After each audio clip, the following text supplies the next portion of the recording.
ابا آتے ہی کمرے میں گئے لیکن اماں کمرے کا دروازہ بند کر چکی تھی۔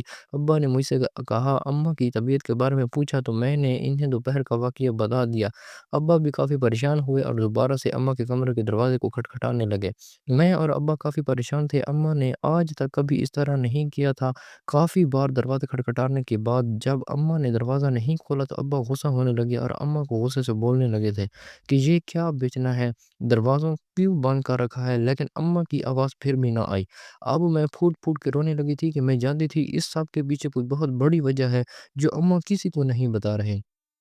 ایک رات جیسے تیسے ہم لوگوں نے کاٹ لی۔ اگلی صبح جب اماں نے دروازہ کھولا، اماں کی آنکھیں سوجی ہوئی تھی، شاید ساری رات رونے کی وجہ سے ان کی آنکھیں کھانا مشکل ہو رہی تھی۔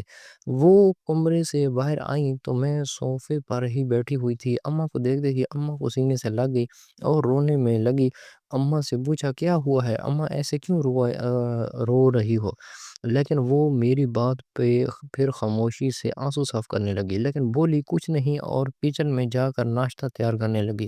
مجھے کافی حیرت ہوئی کیونکہ ناشتہ ہمیشہ ملازمہ بناتی تھی، آج اماں کو نہ جانے کیا ہو گیا تھا۔ میں نے اماں سے بولا کہ ملازمہ کا انتظار کر لے، وہ آنے ہی والی ہوگی، مگر اماں نے ایک جملے میں ساری بات ختم کر دی کہ وہ جن کاموں میں لگی ہوئی ہے اسے وہی کرنے دو، اس پر وہی ججتے ہیں، یہ گھر کے کام اس کے بس کی بات نہیں ہے۔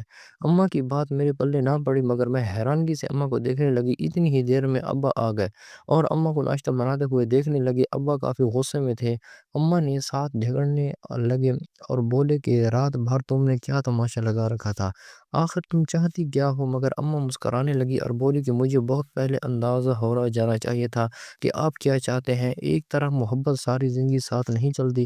مجھے اماں کی باتوں سے خطرہ محسوس ہو رہا تھا، جیسے کوئی بہت بڑا راز ہے جو مجھ سے چھپایا جا رہا تھا۔ ابا نے حیرت سے میری طرف دیکھا اور آنکھیں پھاڑے اماں کو دیکھنے لگے۔ شاید ابا کو اس جواب کی توقع نہیں تھی، ابا کے چہرے پہ غصہ مزید بڑھنے لگا تھا، وہ ناشتے کی میز چھوڑ کر واپس کمرے میں بند ہو گئے۔ میں خاموشی سے اماں کے پاس گئی اور اماں سے پوچھا کہ اماں آخر ہوا کیا ہے؟ ابا سے کوئی جھگڑا ہوا ہے، کوئی اور بات ہے یہ جو آپ مجھ سے چھپا رہی ہے؟ اماں ناشتہ بناتی رونے لگی اور بولی کہ اپنے نصیب کی دعا کیا کرو، اللہ تمہارے نصیب اچھے کرے۔ میں مزید پریشان ہو گئی تھی، میں نے اماں کو تسلی دی اور خاموشی سے ناشتے کی میز پر بیٹھ گئی۔ ابھی ہم دونوں کو ناشتہ کرتے ہیں، تھوڑی ہی دیر گزری ہی تھی کہ ملازمہ آ گئی اور بولی مالکن آپ نے ناشتہ کیوں بنایا، میں آ رہی تھی، مگر اماں نے کوئی جواب نہیں دیا اور مجھ سے بولی کہ اسے کہہ دو آج کے بعد میرا کوئی کام نہیں کرے گی، اپنے مالک سے پوچھ لے، اگر تو یہاں کام کرنا ہے تو کر لے ورنہ جانا چاہتی ہے تو جا سکتی ہے۔ ملازمہ اماں کے پاس آئی اور بولی کیا ہوا مالکن، کوئی غلطی ہو گئی ہے؟ اماں نے نفرت بھری آنکھوں سے ملازمہ کو دیکھا اور بولی کہ مجھ سے سوال جواب کرنے والی تم کون ہوتی ہو؟ میں تمہیں جواب دینے کی پابند نہیں ہوں، بہتر ہے میری نظروں سے دور ہو جاؤ۔ اب تم میں جان گئی تھی کہ کوئی تو بات ہے اور بات بھی ملازمہ کو لے کر ہے۔ اماں کمرے میں گئی تو میں بھی اماں کے پیچھے چل پڑی اور اماں سے پوچھا کہ اماں ملازمہ نے کچھ کہا ہے، اگر کوئی بات ہوئی ہے تو مجھے بتا دیں، مگر اماں نے کہا جب سکہ اپنا کھوٹا ہو تو کسی اور کو کیا کہنا۔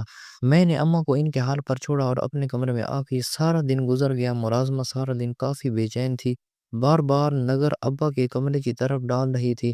اماں چونکہ الگ کمرے میں تھی تبھی مجھے ملازمہ پر شک ہونے لگا۔ دوپہر کے وقت ملازمہ کمرے میں گئی تو میں بھی تجسس کے مارے ملازمہ کے پیچھے چل پڑی۔ آج شاید وہ دروازہ بند کرنا بھول گئے تھے۔ میں ہلکا سا دروازہ کھولا تو سامنے کا منظر دیکھ کر میں دنگ رہ گئی۔ جو عورت اماں کے سامنے بھی اپنا چہرہ نہیں دکھاتی تھی، اس نے کیسے ابا کے سامنے اپنا چہرہ کھلا چھوڑا ہوا تھا اور وہ مسلسل ابا کی ٹانگیں دبا رہی تھی۔ مجھے یہ سب کچھ اچھا نہیں لگ رہا تھا، میں نے سارا دن سوچوں میں گزار دیا۔ میں ملازمہ پر نظر رکھنے لگی تھی، جب ملازمہ گئی تو میں بھی اپنے کمرے میں آ گئی، مگر میں ساری رات سو نہ سکی۔ سوچوں کی ڈور ابھی بھی ملازمہ کے اوپر تھی، مجھے ملازمہ سے نفرت محسوس ہونے لگی تھی۔ اب تو میں کچھ بھی کر کے اس کا چہرہ دیکھنا چاہتی تھی، آخر وہ چاہتی کیا ہے؟ کچھ دن گزرے، یہ سلسلہ مسلسل چلتا رہا، اماں ابا سے ناراض رہے اور ملازمہ روز ابا کی کمرے میں جاتی اور کئی گھنٹے۔ ایک روز میں نے ملازمہ سے پوچھا کہ تم اپنا چہرہ کیوں نہیں دکھاتی ہو؟ تو عورتیں ہیں، ہم سے کس چیز کا چھپانا، مگر اس نے یہ کہہ کر ٹال دیا کہ میرے چہرے پر داغ دھبے ہیں، مجھے شرمندگی محسوس ہوتی ہے، اس لیے میں اپنا چہرہ چھپا کر رکھتی ہوں۔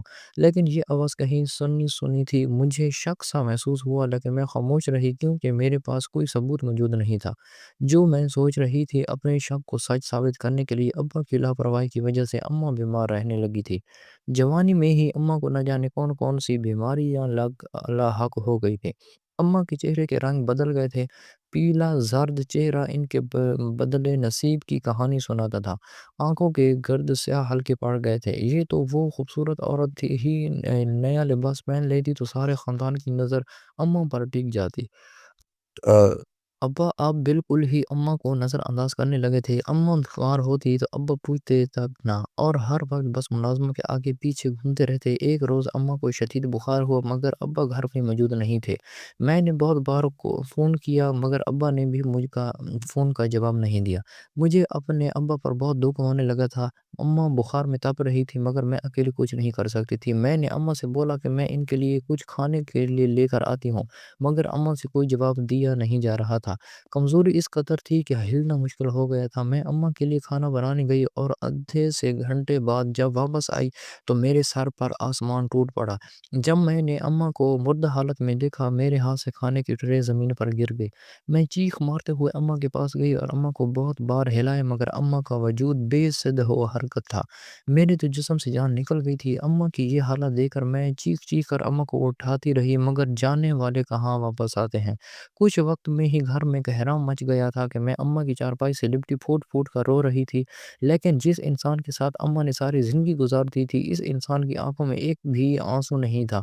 مجھے اس وقت کوئی ہوش نہیں تھی مگر میں ابا سے بہت سے سوال کرنا چاہتی تھی۔ ملازمہ ایک کونے میں کھڑی نہ جانے کیا کر رہی تھی۔ پورا گھر مہمانوں سے بھرا ہوا تھا۔ اماں کا جنازہ اٹھا تو میں پھوٹ پھوٹ کر رونے لگی۔ اماں کی تدفین کے بعد سب اپنے گھروں کو چلے گئے۔ پورے گھر میں مجھے اپنا آپ اکیلا محسوس ہو رہا تھا۔ میرے ابا نے ایک بار مجھے اپنے سینے سے نہ لگایا تھا۔ گھر پر اب میں ابا اور ملازمہ ہی ہوتی تھی۔ میں اپنے کام خود کرتی تھی اور ملازمہ ابا اور باقی گھر کے کام میں زیادہ ابا سے بھی بات نہ کرتی تھی۔ ملازمہ کی چال ڈھال اب کچھ بدل گئی تھی۔ مجھے حیرت ہوتی کہ یہ پہلے والی عورت کیوں نہیں لگتی۔ مجھے اس ملازمہ پر کافی بار شک ہوا تھا۔ اب اکثر ابا کی غیر موجودگی میں ملازمہ سے کوئی وکیل ملنے آتا جس نے کالے رنگ کوٹ پہنا ہوتا اور اس کے ہاتھ میں بہت سی فائلز موجود ہوتی۔ مجھے ملازمہ پر بہت حیرت ہوتی مگر میں اپنے غم سے ابھی تک باہر ہی نہیں نکل پائی تھی جو اس بات پر زیادہ غور کرتی۔ اماں کو مرے ابھی 40 دن بھی نہ ہوئے کہ ابا نے چھپ کر گھر کی ملازمہ سے نکاح کر لیا۔ وہ ہر وقت اپنا منہ چھپائے رکھتی۔ میں ابھی اماں کے غم سے نہ نکلی تھی کہ ابا نے ایک اور صدمہ دے دیا تھا۔ مجھے تو حیرت ہی ابا کی خود غرضی پر مجھے ابا سے نفرت محسوس ہونے لگی تھی۔ ملازمہ نے ابھی بھی خود پر اپنا گھونگھٹ نہیں اتارا تھا۔ ملازمہ میرے ساتھ بہت اچھا رویہ رکھتی، میرے سارے کام زبردستی کرتی اور مجھے ہمیشہ کہتی کہ میں تمہاری ماں کی جگہ پر ہوں، مجھے اپنی ماں جیسا ہی سمجھو۔ یہ سمجھ لو شادی میری مجبوری تھی ورنہ تمہیں ماں کا پیار کبھی نہ ملتا۔ مجھے ملازمہ کی بات پر حیرت ہوتی۔ وہ ابا کا نام لے کر مجھ سے بہت سے کام کروا لیتی اور روزانہ ایک کاغذ پر مجھ سے دستخط کرواتی لیکن مجھے سختی سے منع کرتی کہ کسی کو نہ بتانا۔ کاغذ پر نہ جانے کیا لکھا ہوتا تھا۔ پہلے تو میں کاغذات پر دستخط نہیں کرنا چاہتی تھی مگر وہ مجھے جب کہتی کہ یہ تمہارے ابا کا حکم ہے ورنہ وہ تمہیں گھر سے نکال دیں گے تو مجھے دستخط کرنے پڑتے۔ ایک روز میں چپکے سے ابا کے پاس گئی اور بولی آپ نے ملازمہ سے نکاح کر لیا ہے مگر وہ نہ جانے مجھ سے کیا کیا کرواتی رہتی ہے۔ تو ابا نے صاف دو ٹوک الفاظ میں کہہ دیا کہ جو وہ کہتی ہے وہ کر دیا کرو، اس کے ساتھ بحث کی تو مجھ سے برا کوئی نہیں ہوگا۔ میں تو اپنے ابا کی شفافیت پر حیران تھی کہ کوئی اتنا خود غرض کیسے ہو سکتا ہے جسے کسی غیر کے سامنے اپنی اولاد بھی نظر نہ آئے۔ اگلے روز صبح کے وقت میں ابا سے اپنی پڑھائی سے متعلق کچھ پوچھنے گئی تھی کہ ملازمہ ابا کے کمرے میں ان سے کوئی بات کر رہی تھی۔ میں بھی چھپ کر ان کی باتوں کو سننے لگی۔ ملازمہ ابا سے کہہ رہی تھی کہ آپ کی بیٹی کو مجھ پر شک ہے، اب وہ مجھ پر بہت نظر رکھتی ہے، مجھے اچھا نہیں لگتا، آپ مجھے میرے گھر واپس چھوڑ آئیں، میں وہاں ہی ٹھیک تھی، آپ نے نہ جانے کیوں مجھ جیسی سے نکاح کر لیا اور یہاں لے آئے، یہاں تو میری حیثیت ابھی بھی ایک ملازمہ جیسی ہے۔ ابا نے ملازمہ کو تسلی دی اور بولے کہ تم اس گھر کی مالکن ہو، میری سابقہ بیوی کے مرنے کے بعد اب تم ہی سب کو ہو، کاش وہ اس روز ہم دونوں کو اکٹھے نہ دیکھتی تو آج وہ یہاں ہوتی۔ ابا کی آواز رند گئی تھی۔ مجھے یقین نہیں آ رہا تھا کہ ابا جو کچھ کہہ رہے ہیں وہ سچ ہے۔ اماں اسی روز سے اسی لیے پریشان اور ابا سے ناراض تھی۔ ابا بے وفائی کی سب حد پار کر گئے تھے۔ ابا نے مجھے اور اماں کو جو غم دیا تھا ناقابل برداشت تھا، مگر اب جو ہو گیا تھا اس سے بدلا نہیں جا سکتا تھا۔ میں نے اپنے نصیب کے ساتھ سمجھوتا کر لیا تھا، میری اماں نے اپنے نصیب کا لکھا مان لیا تھا۔ میں خود کو یہ سوچ کر حوصلہ دے دیتی کہ یہ وقت بھی گزر رہ جائے گا، ہم تا عمر یہاں نہیں رہ سکتے، ہم نے بھی واپس جانا ہے۔ اماں کی موت نے مجھے جہاں تھوڑا تھا وہاں کہیں نہ کہیں بہت ہمت بھی دی تھی۔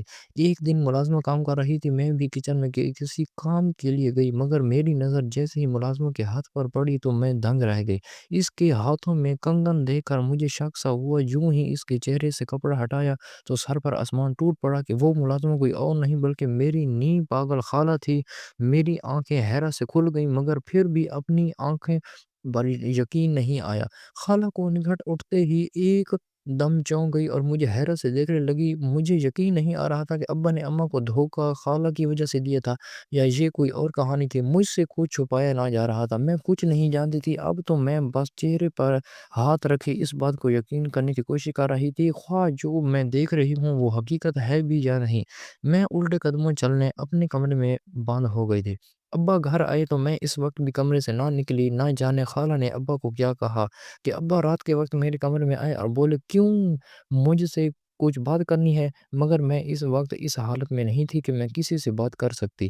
دھچکے پہ دھچکا مل رہا تھا، مجھے سنبھلنے کے لیے کچھ وقت درکار تھا۔ میں نے ابا سے بولا کہ ابھی مجھے کسی سے بات نہیں کرنی، مگر ابا مجھ پر غصہ ہونے لگے اور بولے کہ جلدی سے میری بات سننا، مجھ سے برا کوئی نہیں ہوگا۔ میں سوچ کے رہ گئی کہ ابھی بھی آپ سے برا کوئی ہو سکتا ہے جنہوں نے نہ صرف میری اماں کو جان لے لی بلکہ مجھ پہ اتنا بوجھ لا دیا جس کو اٹھانے کے لیے میرے کندھے کمزور تھے۔ کہ ابا نے ایک بار بھی نہیں سوچا ہوگا کہ میرے ذہن پر اس سب کا کیا اثر پڑے گا۔ ابا نے تو وہی کیا جو ان کو بہتر لگا۔ دو غلے رشتوں کا بوجھ انسان کو تھکا دیتا ہے۔ میں نے اپنے آنسو صاف کیے اور ہمت کرتے ہوئے اٹھ کر ابا کی بات سننے گئی۔ میں نے ابا سے کوئی سوال نہیں کیا، نہ ہی کوئی جواب مانگا، میں خاموشی سے ابا کے سامنے سر جھکائے کھڑی تھی۔ شاید کہنے کے لیے کچھ بچا ہی نہیں تھا۔ ابا نے لمبا سانس لیا اور مجھے اپنے پاس بلایا۔ میں ابا کے پاس جا کر بیٹھی تو ابا نے اپنی بات شروع کی۔ میں بہت غور سے ابا کی ہر بات سن رہی تھی۔ ابا نے بولا کہ ابا اور خالہ بچپن سے ایک دوسرے سے محبت کرتے تھے، مگر اماں کی محبت خالہ اور ابا کی محبت پر بھاری پڑ گئی۔ ابا نے دادا کو بہت بار سمجھانے کی کوشش کی، مگر دادا کی ایک ہی ضد تھی کہ ان کا بھائی کسی صورت چھوٹی بیٹی کے لیے نہیں مانے گا جب تک ان کی بڑی بیٹی کی شادی نہیں ہو جاتی، اور رشتہ بھی انہوں نے اپنی بڑی بیٹی کے لیے مانگا ہے، نہ کہ چھوٹی بیٹی کے لیے۔ ابا کو اپنی عزت اور اپنی انا پیاری تھی، مگر میری محبت کسی کو نظر نہیں آئی۔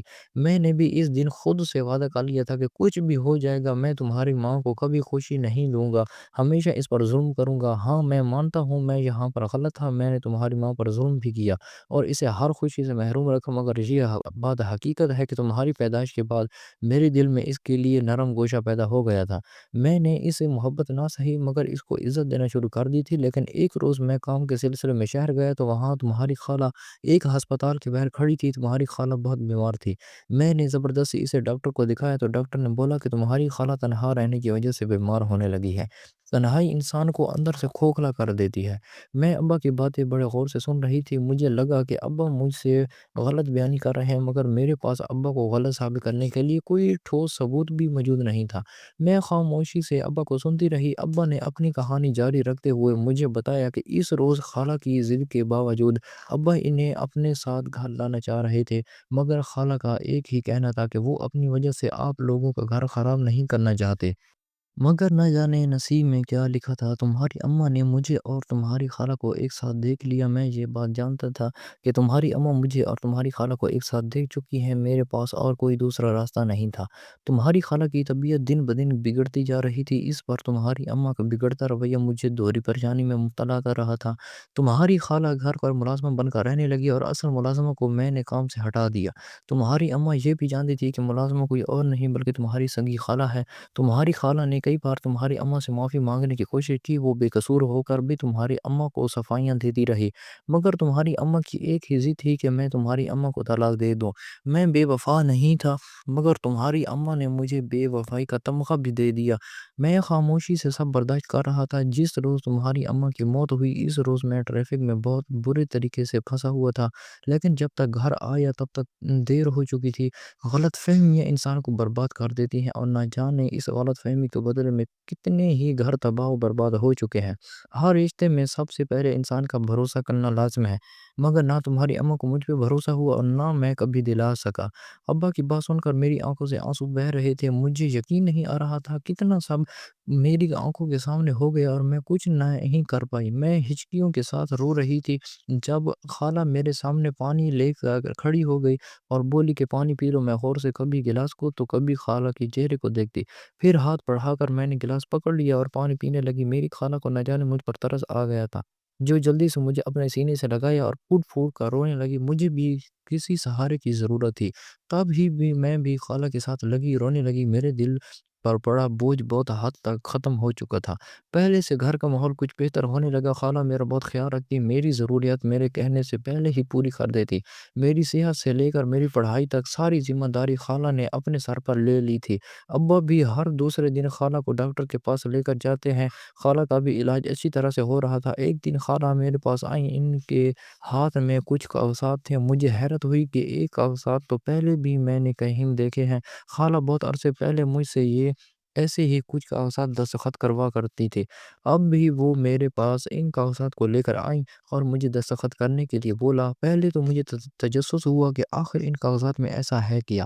میں نے خالہ سے پوچھا کہ کاغذات کس چیز کے ہیں، تو مجھ سے نظریں چرانے لگی جیسے مجھ سے کچھ چھپا رہی تھی۔ میں نے خالہ سے پھر سے سوال دہرایا کہ خالہ یہ کاغذات کس چیز کے ہیں، تو خالہ بولی اس بات کا تمہارے ابا کو بالکل بھی علم نہ ہو، یہ ان جائیداد کے پیپر ہیں جو تمہاری اماں نے تمہارے ابا کی جائیداد میں سے کچھ میرے نام کر دی تھی۔ جب تمہارے ابا نے بہت سی جائیداد تمہاری اماں کے نام لگائی تو میری حفاظت کے لیے تمہاری اماں نے اس میں سے کچھ جائیداد میرے نام کر دی تھی، مگر اب مجھے اس سب کی ضرورت نہیں ہے۔ میں تمہاری امانت تمہیں واپس لوٹانا چاہتی ہوں۔ مجھے یہ سب نہیں چاہیے، مجھے جو چاہیے تھا وہ اللہ نے میری جھولی میں بن مانگے ہی ڈال دیا ہے۔ ایک محبت کرنے والا شوہر اور ایک پیاری سی بیٹی اللہ نے مجھے نہ جانے کس نیکی کے صلے میں دی ہے۔